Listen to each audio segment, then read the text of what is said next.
नमस्कार, आप देख रहे हैं हिमस्टार। आपका बहुत बहुत स्वागत है। हिमस्टार हिमाचल प्रदेश का आपका अपना चैनल। आइए शुरू करते हैं हिमाचल से जुड़ी कुछ मुख्य खबरें।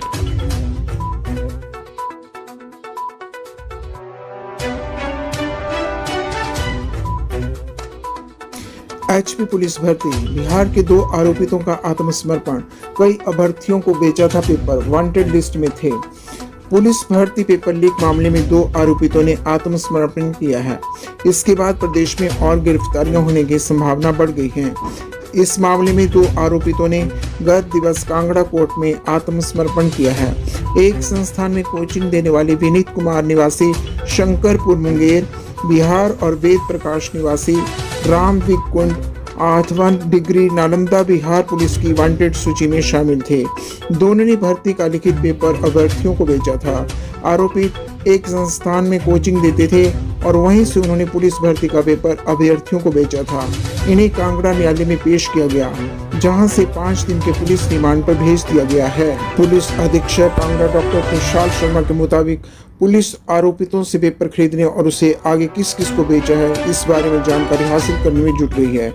इस मामले में प्रदेश के विभिन्न क्षेत्रों से और भी गिरफ्तारियां हो सकती हैं। फिलहाल अभी उपरोक्त विषय में गहनता से छानबीन आरोपितों से करने की तफ्तीश में पुलिस जुटी है। पुलिस में कांस्टेबलों की 1334 पदों के लिए प्रदेश में 81 केंद्रों में 27 मार्च को परीक्षा संचालित की गई थी और 5 अप्रैल को परिणाम घोषित किया गया था। 5 मई को पेपर लीक होने का मामला सामने आया था। 6 मई को मुख्यमंत्री ने परीक्षा रद्द कर पुलिस की विशेष जांच टीम को मामला सौंपा था। इसके बाद जिला कांगड़ा में पुलिस ने 3 आरोपितों को गिरफ्तार कर जांच को आगे बढ़ाया था। अभी तक 137 आरोपित गिरफ्तार किए गए हैं, जबकि इनमें 22 अन्य राज्यों के हैं।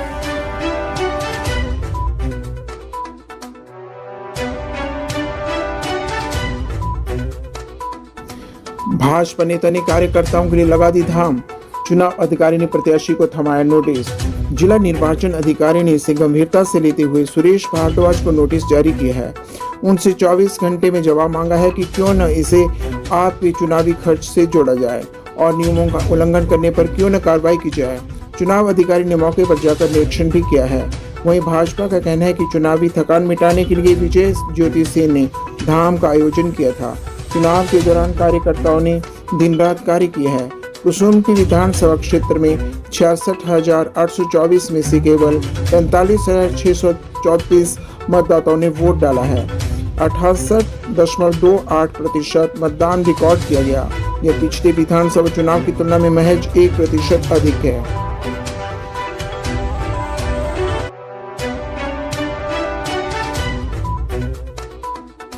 चुनाव नतीजों से पहले कांग्रेस को सताया बीजेपी से ये डर। हाई कमांड से पर्यवेक्षक भेजने की मांग।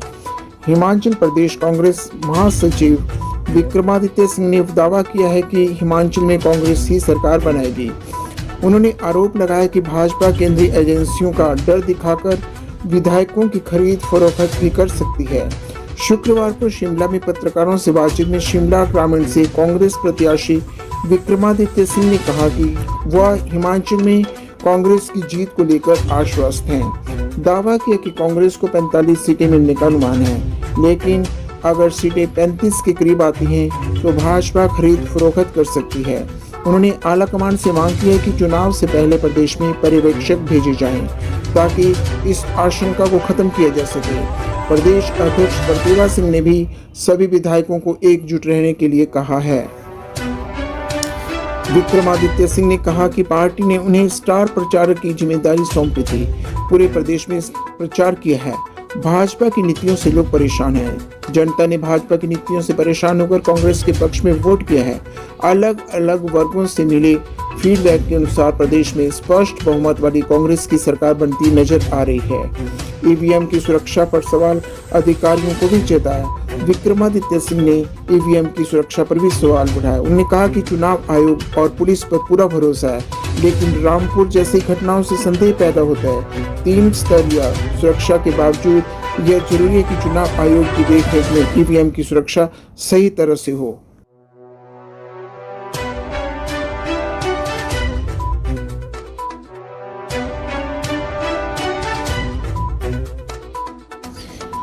कौल सिंह के बाद अब रामलाल ठाकुर ने की प्रतिभा सिंह से मुलाकात।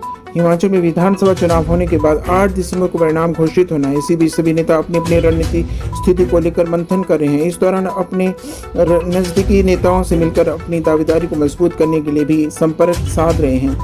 प्रदेश में कांग्रेस ने अभी तक मुख्यमंत्री का चेहरा घोषित नहीं किया है। ऐसे में यदि कांग्रेस 35 के जादुई आंकड़े को पार करती है तो मुख्यमंत्री कौन होगा, इसको लेकर अभी तक संशय की स्थिति है। इसलिए कांग्रेस में जो भी वरिष्ठ नेता हैं वे पार्टी अध्यक्ष से मुलाकात कर अपना दावा पेश कर रहे हैं। हालांकि कोई भी नेता ये मानने को तैयार नहीं है कि वे दावा पेश कर रहे हैं। उनका कहना है कि यह एक सामान्य मुलाकात चुनाव के बाद अपने पार्टी की राज्य अध्यक्ष को रिपोर्ट दी गई है। इसमें बताया कि उनके चुनाव क्षेत्र या आसपास के क्षेत्र में पार्टी की क्या स्थिति रही।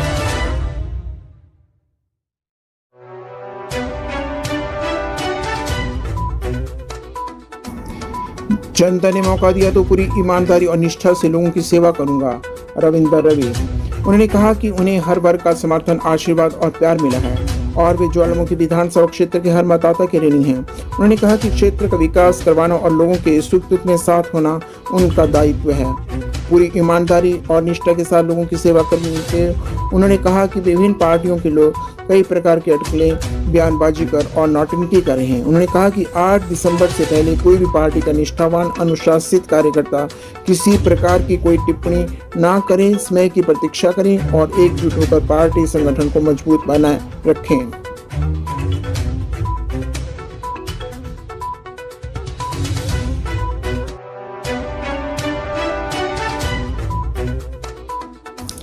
चुनाव आचार संहिता के बीच 300 कर्मचारियों की पदोन्नति का रास्ता साफ, 5000 पद भरने की अनुमति का इंतजार। चुनाव आयोग से शिक्षा विभाग में 4000 पद और राष्ट्रीय स्वास्थ्य मिशन में 983 पदों को भरने के लिए अनुमति मांगी है। करीब 5000 पदों पर भर्ती का इंतजार है। इसके अलावा स्कूली बच्चों के लिए वर्दी खरीदने के लिए भी आयोग से अनुमति मांगी है। इसके लिए भारतीय चुनाव आयोग को प्रदेश चुनाव विभाग ने पत्र भेजा है। इन पदों को भरने के लिए प्रक्रिया को शुरू किया नहीं है। हिमाचल प्रदेश के मुख्य निर्वाचन अधिकारी मनीष गर्ग ने कहा है कि कर्मचारियों के पदभार संभालने और तबादलों के लिए कुछ विभागों ने अनुमति मांगी थी। भारतीय चुनाव आयोग ने इसके लिए मंजूरी प्रदान की है। इसके अलावा सरकारी विभागों से कुछ अन्य अनुमतियां भी मांगी जा रही हैं, जिनके संबंध में प्रक्रिया जारी है।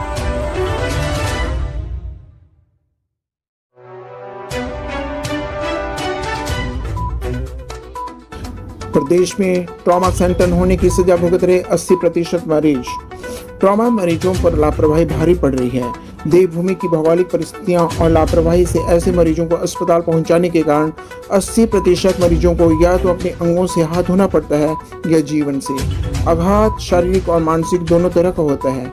ऐसे मरीजों के उपचार के लिए अधिकतम 6 घंटे निर्धारित हैं। इसमें अवधि को गोल्डन पीरियड नाम दिया गया है। शारीरिक व मानसिक आघात वाले मरीजों को समय पर और सही तरीके से अस्पताल न पहुंचने के कारण इसका भुगतान मरीजों को चुकाना पड़ रहा है। आघात वाले मरीज को अस्पताल पहुंचाने के लिए कुछ ज्यादा ही एहतियात बरतने की जरूरत होती है। मरीज को बाईं करवट में लिटाकर लाना चाहिए जिससे उसके सांस लेने में तकलीफ न हो। इस संबंध में जानकारी का अभाव है। उधर मापदंडों के आधार पर प्रदेश में एक भी ट्रॉमा सेंटर लेवल 1, 2 या 3 स्तर के नहीं हैं। वर्तमान में लेवल 3 स्तर के ट्रॉमा सेंटर क्षेत्रीय अस्पताल कुल्लू, क्षेत्रीय अस्पताल बिलासपुर और नेट चौक मेडिकल कॉलेज मंडी में चल रही हैं। इसके अलावा बाकी स्थानों पर ट्रॉमा सेंटर नहीं है। हालांकि सीएचसी, जिला अस्पतालों, क्षेत्रीय अस्पतालों व मेडिकल कॉलेजों में कैजुअलिटी में मरीजों को देखा जा रहा है। इनमें कुछ तो मात्र रेफर तक ही सीमित हैं और गोल्डन पीरियड तक वो उपचार नहीं मिल रहा जो मिलना चाहिए।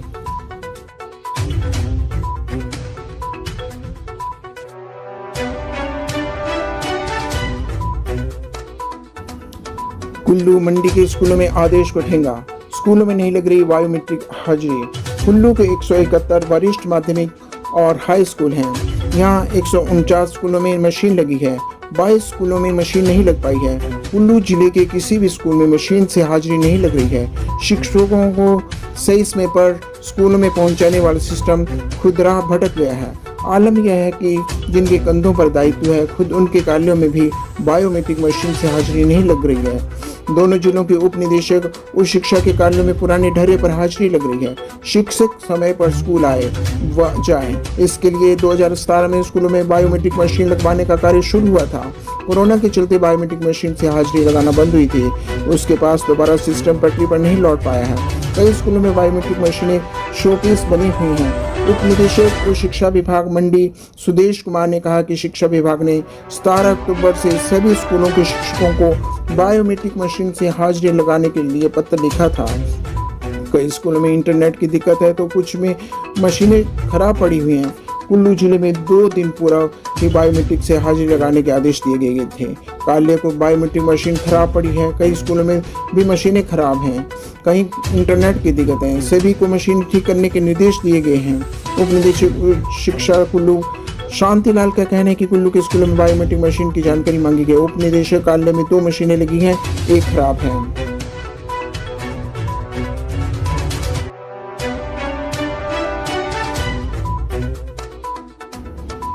ठियोग में प्रदेश स्तरीय रेटेड शतरंज प्रतियोगिता शुरू। 154 खिलाड़ी लेंगे हिस्सा। प्रतियोगिता में 1843 अंकों के साथ अधिकतम रेटेड खिलाड़ी समेरू ठाकुर व 45 अंतर्राष्ट्रीय रेटेड खिलाड़ियों सहित 154 खिलाड़ी भाग ले रहे हैं। इसमें 9 से अधिक 78 वर्ष तक की आयु वर्ग के खिलाड़ी शमात का खेल खेलेंगे। प्रतियोगिता को अंतर्राष्ट्रीय संस्था फिडे के नियमों के अनुसार आयोजित करने के लिए विशेष रूप से पश्चिम बंगाल से अंतर्राष्ट्रीय आर्बिटर देवाशीष बरुआ, प्रदेश के राजकुमार हंसराज, कविता मेहता, नैना मैडम की निगरानी में यह प्रतियोगिता होगी। इस मौके पर संघ के कार्यकारी अधिकारी संदीप शर्मा, कोषाध्यक्ष आशीष ठाकुर, संजीव ठाकुर, मुख्य पैट्रन संदीप शर्मा, मुख्य कार्यकारी अधिकारी सीताराम शर्मा, जिला शिमला सचिव जोगेंद्र ठाकुर व अन्य गणमान्य लोग मौजूद रहे।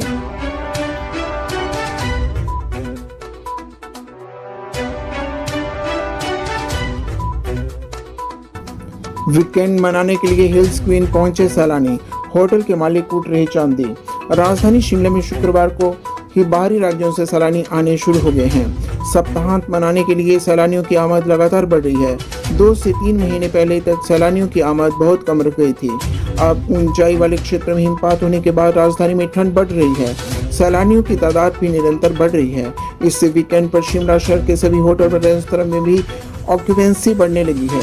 होटलों में सैलानियों की आमद 60 से 70% तक पहुंच गई है। होटलों के अलावा शिमला शहर में सप्ताहांत पर बाहरी राज्यों से आ रही टैक्सियों की संख्या भी बढ़ जाती है। कई बार तो सप्ताहांत पर शिमला शहर की सभी पार्किंग पूरी तरह से भरी रहती हैं। सप्ताहांत पर भी जहां शहर की सड़कें खाली रहती थी, वहां पर अब जाम की स्थिति पर्यटन स्थलों के रास्ते में बन जाती है। इसके अलावा शाम के समय सैलानी रिज मैदान व माल रोड पर टहलने के लिए पहुंचते हैं। अधिकतर सैलानी सुबह शहर के साथ लगते पर्यटन स्थलों पर जाते हैं, वहीं शाम को माल रोड पहुंच जाते हैं। इन दिन शिमला में पर्यटकों के बढ़ने से पर्यटन कारोबार भी तेजी से बढ़ने लगा है। शहर के सभी पर्यटन कारोबारियों भी सैलानियों की बढ़ती आमद को देख उत्साहित हैं। लिफ्ट कर्मचारी पृथ्वीराज, टैक्सी कारोबारी लक्की का कहना है इन दिनों बाहरी राज्यों से पर्यटकों की आमद बढ़ गई है। लक्की का कहना है टैक्सी में अब पर्यटकों की भीड़ बढ़ने लगी है। कई बार तो सैलानी इतने होते हैं कि दूसरी टैक्सी का इंतजाम करना पड़ता है। वहीं लिफ्ट कारोबारी पृथ्वीराज का कहना है कि लिफ्ट के पास भी अब सैलानियों की चहल पहल बढ़ गई है। शाम के समय तो लिफ्ट के पास सैलानियों की लंबी कतारें लगती हैं।